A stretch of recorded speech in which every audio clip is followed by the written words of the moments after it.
একটা রাজ্যের ভোটার তালিকা থেকে যদি ধরুন আস্ত একটা দেশের জনসংখ্যার সমান মানুষ স্রেফ উধাও হয়ে যায়, ব্যাপারটা কেমন দাঁড়ায়? শুনতে তো একেবারে জাদুর মতো লাগে, তাই না? কিন্তু বাস্তবটা আসলে আরও অনেক বেশি রোমাঞ্চকর। একদম।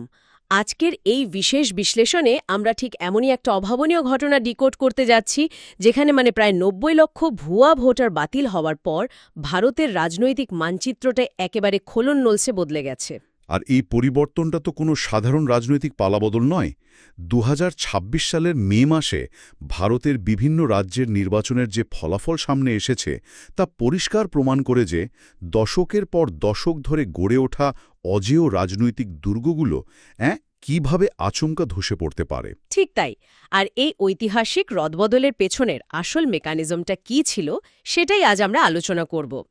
এই বিশ্লেষণের জন্য আমাদের হাতে দুটি সম্পূর্ণ ভিন্ন ধর্মীয় উৎস রয়েছে।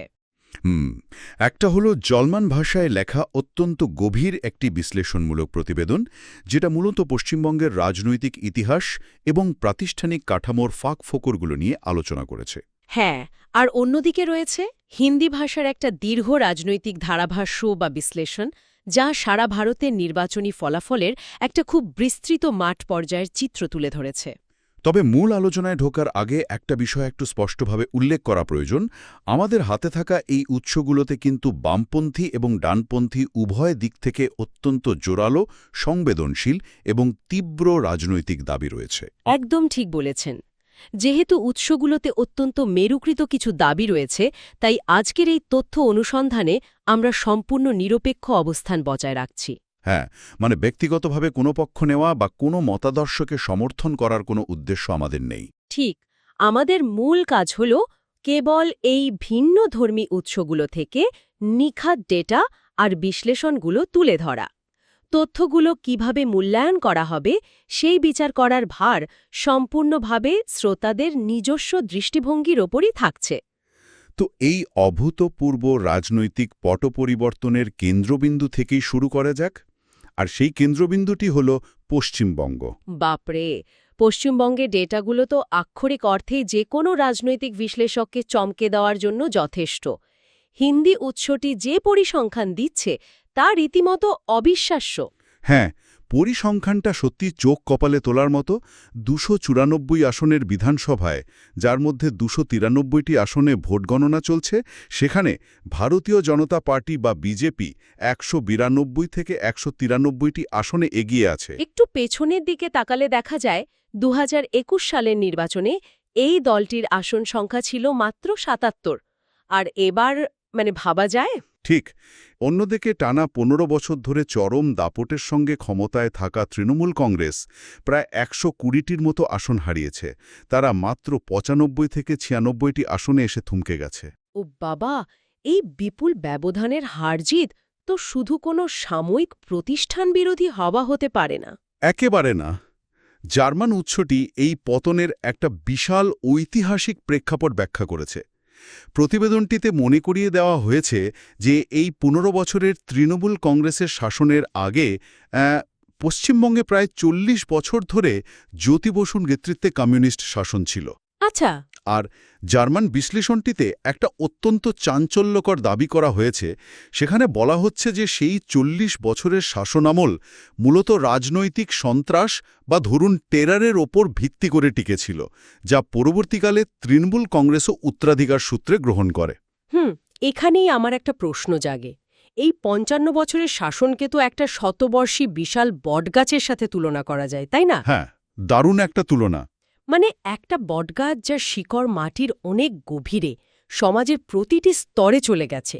একটা নিশ্ছিদ্র রাজনৈতিক ইকোসিস্টেম কি আচমকা একদিনের ঝড়ে উপড়ে পড়তে পারে?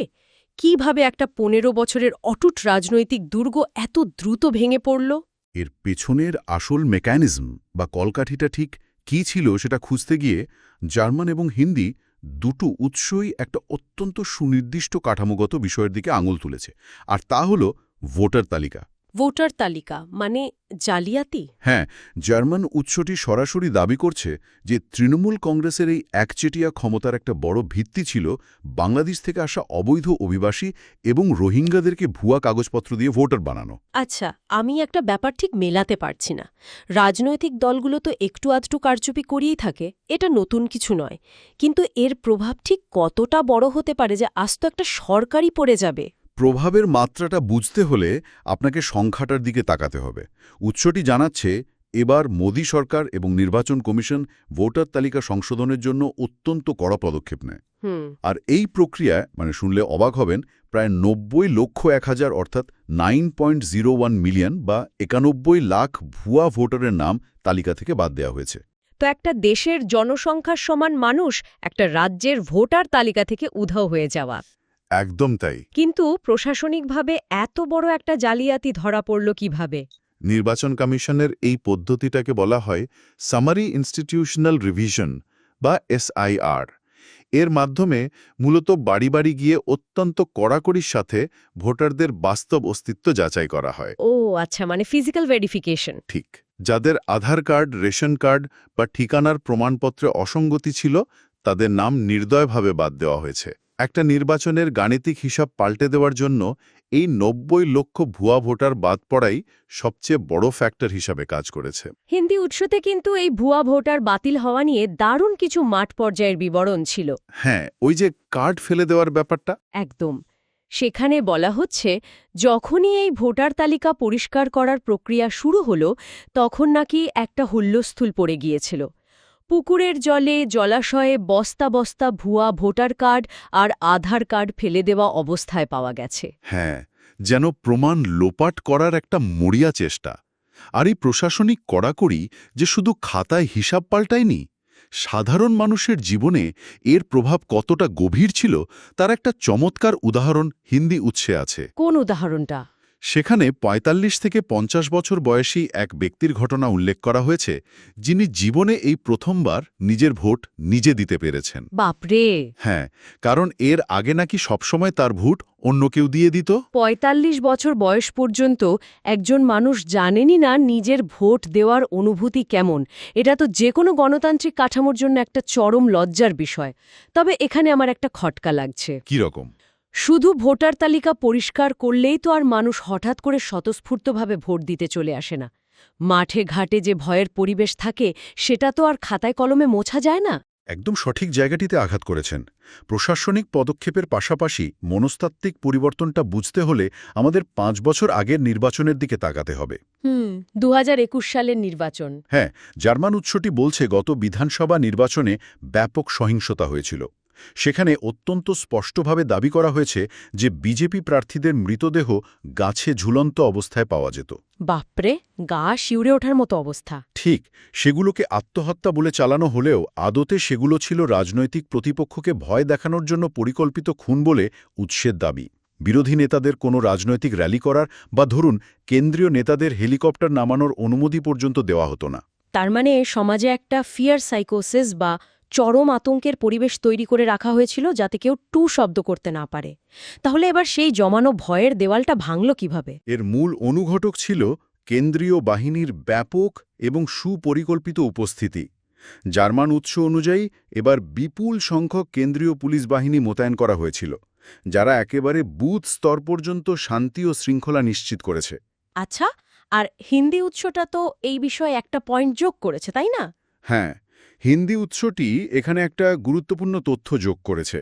আগে রাজ্য সরকার নাকি ইচ্ছাকৃতভাবে কেন্দ্রীয় বাহিনীকে জমি অধিগ্রহণ করতে দিত না বা লজিস্টিক সাপোর্ট দিত না। ও, যাতে তারা রাজ্যে স্থায়ীভাবে ঘাঁটি গাড়তে না পারে। একদম। কিন্তু এবার নির্বাচন কমিশনের কড়া নিরাপত্তা বলয় সেই প্রশাসনিক অসহযোগিতাকে পাশ কাটিয়ে ভয়ের পরিবেশটা পুরোপুরি ভেঙে দিয়েছে। কিন্তু শুধু নিরাপত্তা দিলেই কি মানুষের ভেতরের ক্ষোভটা স্বতঃস্ফূর্তভাবে ভোটে রূপান্তরিত হয়? এই প্রশ্নের উত্তর খুঁজতে জার্মান উৎসটি সমাজবিজ্ঞানী চন্দ্রশেখর সিংয়ের একটি অত্যন্ত গুরুত্বপূর্ণ গবেষণার কথা উল্লেখ করেছে। আচ্ছা, চন্দ্রশেখর সিংয়ের গবেষণা কি বলছে? ওনার গবেষণা দেখাচ্ছে যে দশকের পর দশক ধরে চলাই ভয়ের পরিবেশ দূর হওয়ার ফলে এবার একটা অভাবনীয় ঘটনা ঘটেছে। এই প্রথমবার হিন্দু ভোটাররা সম্পূর্ণ ভয়ডরহীনভাবে এবং একজোট হয়ে ভোট কেন্দ্রে গিয়ে তাদের ভোটাধিকার প্রয়োগ করেছেন। হিন্দি উৎস কিন্তু ঠিক এই মনস্তাত্ত্বিক পরিবর্তনের কথাটাই বারবার বলেছে। সেখানে দাবি করা হয়েছে যে ওই যে জয় শ্রীরাম ধ্বনি শুনলে মমতা বন্দ্যোপাধ্যায়ের ক্ষুব্ধ হওয়ার মতো ঘটনাগুলো অতীতে ঘটেছিল। হ্যাঁ, ভিডিওগুলো বেশ ভাইরাল হয়েছিল। ঠিক, হিন্দি উৎসের মতে সেগুলো হিন্দু ভোটারদের মনে গভীর প্রভাব ফেলেছিল। বিশ্লেষকদের মতে ভোটাররা এবার গভীরভাবে অনুভব করেছেন যে দীর্ঘদিনের মুসলিম তোষণের রাজনীতির বিরুদ্ধে তাদের একজোট হতে হবে। সমাজবিজ্ঞানী চন্দ্রশেখর সিংয়ের পর্যবেক্ষণ আর হিন্দি উৎসের এই বিশ্লেষণ মিলে কিন্তু একটা পরিষ্কার ছবি তৈরি করে। একদম। যখন কেন্দ্রীয় বাহিনীর উপস্থিতিতে মানুষের মনের ভেতর থেকে ভীতি দূর হয়ে যায়, তখন নীরব সংখ্যাগরিষ্ঠ বা সাইলেন্ট মেজরিটি কিভাবে ব্যালট বাক্সে তাদের পুঞ্জীভূত ক্ষোভের বহির্প্রকাশ ঘটায়, এটি তারই একটা ধ্রুপদী উদাহরণ। তার মানে ব্যাপারটা হলো একটা পারফেক্ট স্টর্ম। একদিকে ভুয়া ভোটারদের বাদ দিয়ে কাঠামোগত কারচুপি বন্ধ করা, আর অন্যদিকে কড়া নিরাপত্তার ঘেরাটোপে সাধারণ মানুষের আত্মবিশ্বাসের বিস্ফোরণ। ঠিক তাই। আচ্ছা, এই যে প্রতিষ্ঠান বিরোধী হাওয়া বা রাজনৈতিক দুর্গপতনের আওয়াজ, এটা কি শুধু পূর্ব ভারতেই আটকে আছে, নাকি এর একটা বৃহত্তর জাতীয় তরঙ্গ রয়েছে? এটি একেবারেই কোনো বিচ্ছিন্ন ঘটনা নয়। হিন্দি উৎসটি পুরো ভারতের রাজনৈতিক চিত্রের একটা অত্যন্ত ব্যাপক রূপরেখা দিয়েছে, যা প্রমাণ করে যে এই তরঙ্গ দেশের অন্যান্য প্রান্তেও আছড়ে পড়ছে। চলুন দক্ষিণ ভারতের রাজ্য তামিলনাড়ুর দিকে নজর দেয়া যাক। তামিলনাড়ু, সেখানকার রাজনীতি তো বরাবরই উত্তর ভারতের রাজনৈতিক হাওয়া থেকে নিজেদের একটা আলাদা দূরত্ব বজায় রেখে চলে। সেখানে কি এমন ঘটল? তামিলনাড়ুর ২৩৪ আসনের বিধানসভায় ডিএমকের বিশাল পতন হয়েছে। ডিএমকে ঐতিহাসিকভাবেই তামিল জাতীয়তাবাদ এবং হিন্দুত্ব বিরোধী রাজনীতির উপর দাঁড়িয়ে আছে।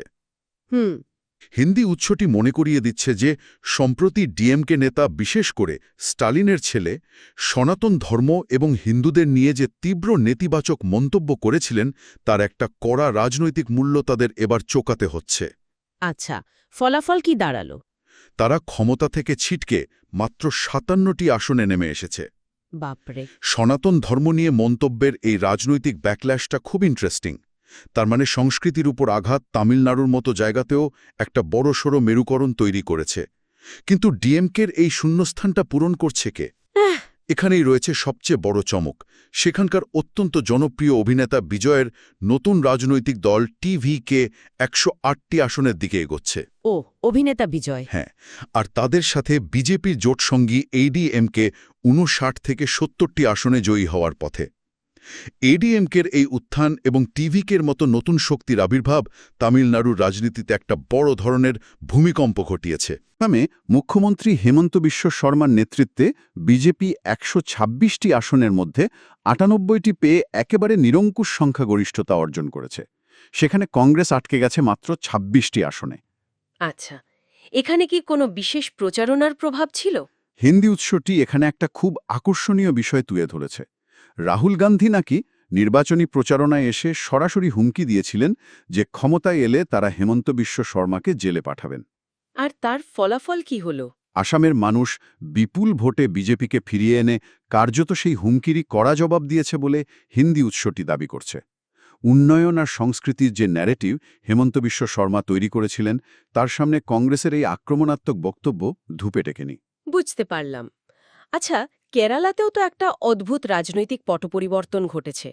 কেরালে এমন একটা রাজ্য যেখানে সাধারণত প্রতি ৫ বছর অন্তর অন্তর সরকার পরিবর্তন হয়, কিন্তু গতবারের সমীকরণটা আলাদা ছিল, তাই না? ঠিক। কেরালায় গত ১০ বছর ধরে পিনারাই বিজয়নের নেতৃত্বে কমিউনিস্ট সরকার ক্ষমতায় ছিল, যা সেখানকার ঐতিহাসিক প্রথা ভেঙে টানা দ্বিতীয়বার সরকার গড়ার নজির করেছিল। হ্যাঁ, কিন্তু এবার তো চিত্রটা অন্যরকম। একদম। এবার সেখানে কংগ্রেসের নেতৃত্বাধীন ইউডিএফ বা ইউনাইটেড ডেমোক্রেটিক ফ্রন্ট বিপুল ব্যবধানে ক্ষমতায় ফিরছে। এর কারণ কি? হঠাৎ করে ইউডিএফ এর প্রতি মানুষের এত ভালোবাসা উথলে উঠল কেন? হিন্দি উৎসটির বিশ্লেষকদের মতে এটা আদতে কংগ্রেসের কেন্দ্রীয় নেতৃত্বের কোনো জাদুকরী কৃতিত্ব নয়। ও আচ্ছা, তাহলে? বরং টানা ১০ বছরের কমিউনিস্ট শাসনের ফলে মানুষের মনে যে তীব্র ক্ষোভ বা অ্যান্টি ইনকামবেন্সি তৈরি হয়েছিল, ইউডিএফ শুধুমাত্র তারই রাজনৈতিক সুবিধা পেয়েছে।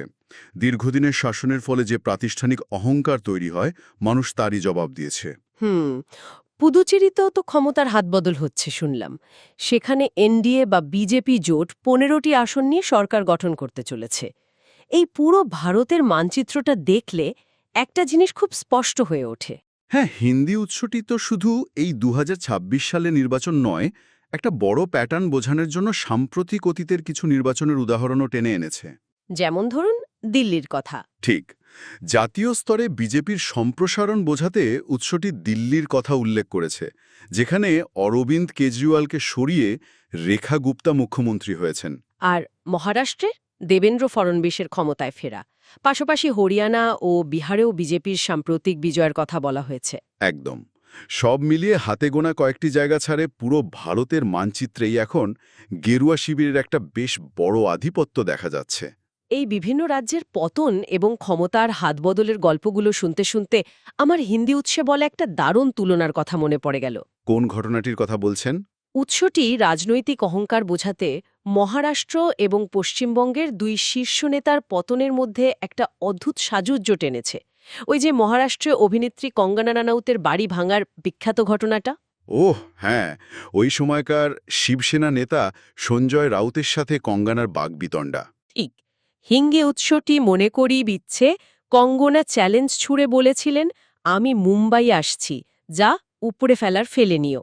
আর তার মুম্বাই পৌঁছানোর আগেই বিএমসির বুলডোজার গিয়ে কঙ্গনার বাড়ির একটা অংশ ভেঙে দেয়। হ্যাঁ, ঘটনাটা বেশ আলোড়ন ফেলেছিল। শিবসেনার মুখপত্র সামনাতে তো পরের দিন রীতিমতো হেডলাইন করা হয়েছিল, উখাড় দিয়া বা উপড়ে ফেলেছি। একদম। কিন্তু হিন্দি উৎস খুব সুন্দরভাবে বিশ্লেষণ করেছে যে এরপর আসলে কি ঘটল।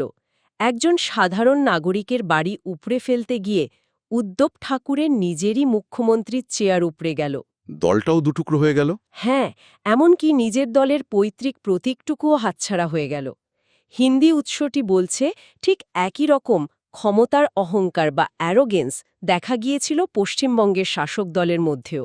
মানে ওই বিরোধীদের দমন করার ব্যাপারটা। হ্যাঁ, কিভাবে তারা বিরোধীদের চরমভাবে দমন করত, কিভাবে একটা সাধারণ রাজনৈতিক জনসভা করার অনুমতির জন্য বিরোধীদের আদালতের দরজা পর্যন্ত ছুটতে হতো। চমৎকার একটা সমান্তরাল চিত্র। অর্থাৎ উৎসটি বোঝাতে চাইছে যে ক্ষমতার অহংকার যখন চূড়ান্ত পর্যায়ে পৌঁছায়, প্রশাসন যখন সম্পূর্ণভাবে শাসক দলের পকেটে চলে যায়, তখন শীর্ষস্থানীয় নেতাদের পতন অনিবার্য হয়ে ওঠে। ঠিক তাই। রাজনৈতিক নেতারা যখন মনে করতে শুরু করেন যে তাদের ক্ষমতা নিরঙ্কুশ, ঠিক তখনই আসলে মাটির নিচ থেকে তাদের পতনের প্রক্রিয়াটা শুরু হয়ে যায়। আজকের এই দুটি উৎস ভারতের রাজনৈতিক মানচিত্রের এক আমূল পরিবর্তিত চিত্র আমাদের সামনে অত্যন্ত নিখুঁতভাবে তুলে ধরেছে। আমরা দেখলাম কিভাবে প্রশাসনিক স্তরে 90 লক্ষ ভুয়া ভোটার মুছে ফেলার মতো একটা যুগান্তকারী পদক্ষেপ নেওয়া হলো। আর পাশাপাশি কিভাবে কড়া নিরাপত্তা ব্যবস্থার মাধ্যমে বছরের পর বছর ধরে গড়ে তোলা ভয়ের পরিবেশ ভেঙে দেওয়া হলো। একদম। আর সর্বোপরি সাধারণ মানুষের মনে যে মনস্তাত্ত্বিক পরিবর্তন এলো, তার ফলে কিভাবে দীর্ঘদিনের জমাট বাঁধা সমীকরণগুলো এক লহমায় তাসের ঘরের মতো বদলে গেল। এই ঘটনাগুলো তো শুধু ক্ষমতা বদলের গল্প নয়, এগুলো হলো গণতান্ত্রিক কাঠামোর কার্যকারিতার প্রমাণ।